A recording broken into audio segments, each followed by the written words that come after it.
पर्छ एक दुईवटा हामीलाई पनि।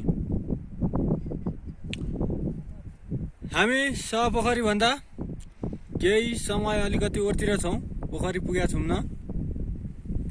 पोखरी पुग्नलाई अझै बाँकी नै छ 15-20 मिनट। हाम्रो साथीभाइहरू हिजो धेरै नै गल्नु भएका कारण हामी त्यहाँ पुग्न असम्भव रह्यौँ। खुट्टा दुखो, जिउ दुखो, पानी पनि बढो चिसो थियो हिजो मौसम, आज खुल्ला छ, तातो छ।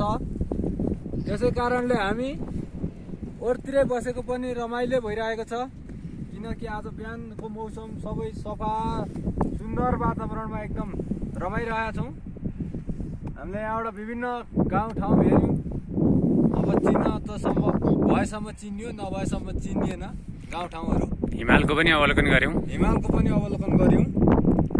त्यसमा हाम्रा केही साथीभाइहरू हामीसँग आउनुहुने चाहिँ आजै फर्किनु भयो। हामीले चाहिँ अब पर्वकै दिन पूजा गरौँ भनेर आजको दिन यहीँ रह्यौँ र हामी भोलि मात्रै फर्किने योजनामा छौँ।